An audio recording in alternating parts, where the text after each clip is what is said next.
soon after Dad bought a car, which was probably about 1958, somewhere there, I think. He rented a garage on the council plot of garages, a little way around the corner near to Uncle Ken.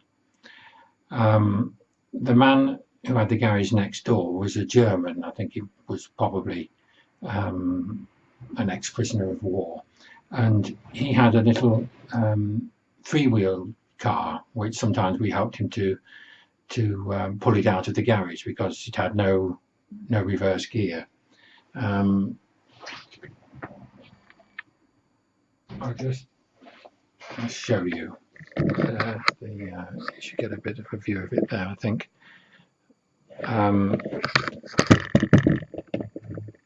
That's not the actual car, but it's one like it.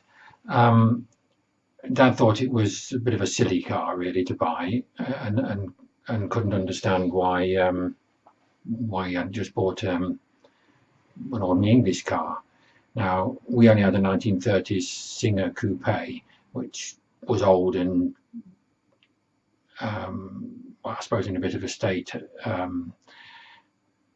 but it went okay. I remember once on the way to, I think it may have been a day out in Skegness, Dad, on a straight piece of road, tried to see how fast it would go. I seem to remember it was hoping to get to 100, but it was more like 86, I think. Dangerous, I suppose, looking back on it, on an ordinary road, no seat belts, but it seemed fine in those days. Anyway, it was just before bonfire night one year that my cousin was firing rockets down by the garages, and I went down there to see this. He was firing them sideways at the garage doors. I think he got into trouble for it in the end, but anyway, I asked this German why he bought a German car, and he explained to me that it wasn't German at all. It was made in England. It was originally manufactured by ISO in Italy. They made washing machines, fridges, not washing machines, fridges and scooters. And the owner of the firm had wanted a car, and so they decided to basically fit a bubble car top body then to the scooter, and that's what they ended up with.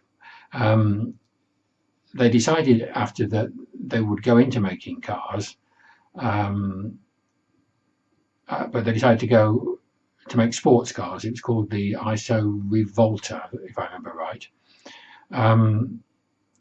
So they sold the rights to this three-wheeler car to BMW, hence the German connection.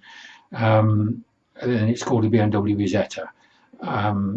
But they didn't want to make it in Germany, so they licensed out the rights to an English firm, and that's how it come to be made in England. As he pointed out to me, it's right-hand drive. As far as I know, they're only available in right-hand drive. So anyway, that explained that.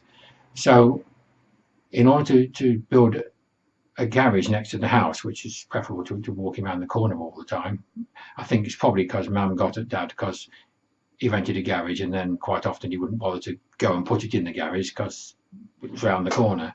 And anyway, it wasn't convenient to keep his tools and things in the garage, which he could do if it was near to home. So he decided that he wanted one next to the house, which but they wouldn't allow him to put it in front of the house. The front of the garage had to be level with the front of the house, which meant it would have to go on land which was allocated to next door.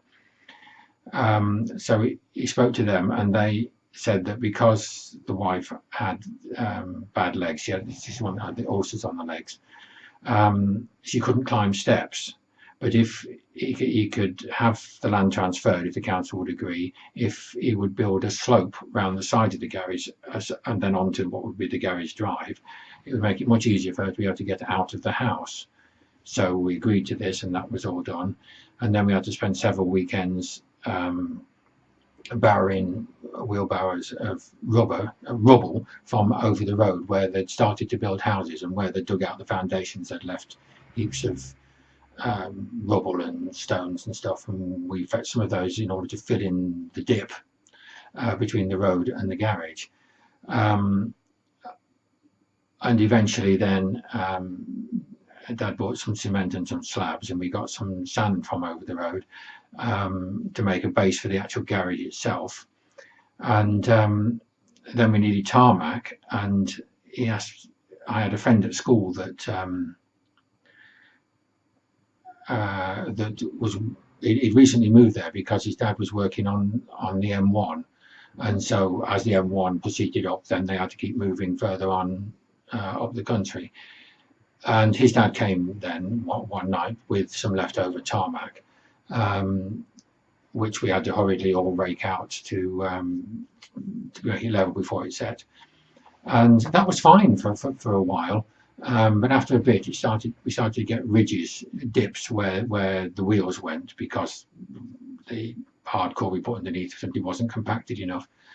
So I had to ask him for another load, which he duly brought, and we filled in the ruts first and then put another whole layer on the top, and it's been fine ever since.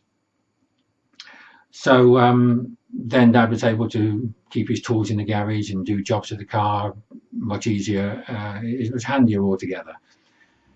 So at that point, I'll stop there. Bye.